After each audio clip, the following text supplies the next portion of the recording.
Ladies and gentlemen, welcome back to Driven Wild. Today we are talking about how tips work on Uber Eats. So with any of these food delivery gig apps, 80% of the money that you're going to be making on these food delivery apps are going to be from 20% of the calls, and that 20% is tips. So in this video, I actually want to talk to you guys about how they work in the app. We're going to go over what Uber Eats tells you, how it actually is, and I'm going to give some side notes on the subject so that way you have a full understanding on how Uber Eats handles their tipping system, because while it may be similar to DoorDash, it's not the same as DoorDash. So with that said, let's get started. Delivery people. With our Upfront tipping calculator, you can see fares, including estimated tips, before accepting a trip. However, customers have up to 1 hour after the delivery to edit or change their tip, so it takes time to appear in your app. If the customer decides to increase, reduce, or remove the tip they previously entered, your earnings for the trip will be affected accordingly.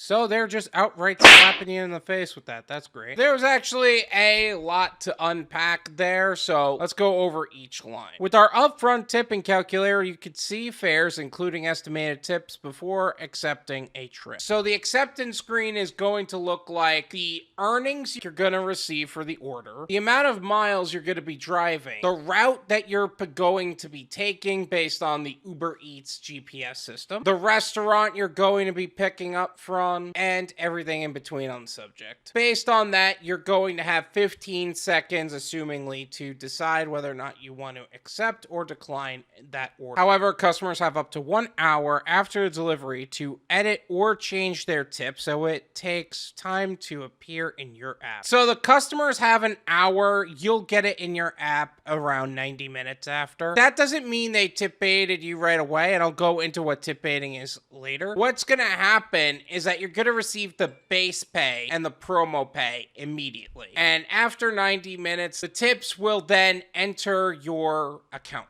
That's assuming they're still there. But let's go over that line. If the customer decides to increase, reduce, or remove the tip they previously entered, your earnings for the trip will be affected accordingly. So as you're driving, it may actually look like they're increasing your tips more often. But what's actually happening is they're hiding the tips. They will show you up to $8 of the tip no matter what. Regardless of distance, regardless of how much the base pay is, and in 90 minutes, if they didn't adjust it, they will show you the full amount and claim that they increased it. In most cases, they're just doing exactly what they expected. Now, as far as reducing or removing the tip, yes, they can actually reduce or remove the tip, and that would be considered tip baiting. A lot of customers have used this as a very malicious practice to actually get their order accepted and delivered quickly. And if this happens to you, you need to do everything in your power to make sure that doesn't happen again. You write that down, you put down your no-go list, and you make sure that person never affects your income ever again. Oh, but they had a good reason. Doesn't matter. If they're willing to mess with your financial stability, it's irresponsible, whether it was a good reason or not, to actually continue to provide for them. Any tips you earn in addition to your trip earnings and final tip amount will be reflected in the trip details an hour after completing the trip. It's really like 90 minutes. Where can I track my tips in my earnings? If you receive tips, they'll appear in your daily summary. It will be shown in your earnings statement, transaction activity, and daily/weekly earnings summaries. So that would look like your earnings tab in Uber Eats. You can actually access the individual earnings from the earnings activity screen. And you'll also be able to thank the customer for the tip as well. I do recommend doing that. You want customers to feel good and appreciated about tipping, even if they don't think about it. Now, I have some side notes about tipping on Uber Eats that I feel like aren't truly addressed in the article, so I'm gonna go over them. Never accept a low tip or no tip offer. Remember, you're in business for yourself. It is irresponsible to accept any offer if you aren't sure of the amount you will earn already. Now, yes, they can adjust the tip after, but you know when you're not being tipped is when it's exactly at the base pay without any tip at all. Make sure that you're never not accepting any offer that is financially irresponsible to tip. Tip baiting is rare in some areas and more common in others. Honestly, I feel like when people hear the term tip baiting, they automatically turn off the video and they totally ignore the concept that this is actually a very rare occurrence and people that do that are not as frequent as you think. Yes, there are some areas filled with sick and evil sons of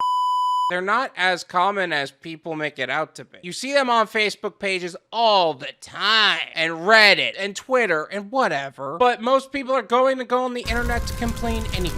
It is only wise that you properly test your area to see if it's viable for Uber Eats. Uber Eats actually uses percentages for customers. So when a customer checks out on Uber Eats, they are presented with a screen that allows customers to add the tip. Unlike DoorDash, which just gives them $3 amounts that do not equate to the proper percentages or fit the proper tipping protocol, which in my opinion is $5 or 20%. Whichever is higher, there's no in between. The default is set to 20%. That's right.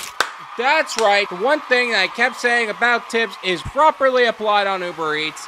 What's up? Cash tip is not likely, but it does happen. And this goes for customers actually adding more tip onto the app as well, but we'll stick with cash tip for now. Yes, you can receive cash tips. Yes, you can receive more tips at the end. Yes, it is very exciting to receive them, but it is unlikely overall, and honestly, it shouldn't be dependent on. Here's another thing: you shouldn't be accepting an order if they don't have a tip prior and expect to get a tip after. Ever since contactless delivery became a thing, I have weaponized the concept of cash tips to not provide cash tips. A lot of people actually say in the instructions, say cash tip, and then they won't provide the cash tip. That happens all the time. A lot of people refer to that as a bait and switch. Never fall for it. The people who tip in cash and the people who actually provide cash tips actually tip on the app first the majority of the time. Now, that being said, in the off chance that you do receive a cash tip, make sure you have change just in case. Have some fives and singles. I say up to $20 is more than enough. Now, let me ask you, did I miss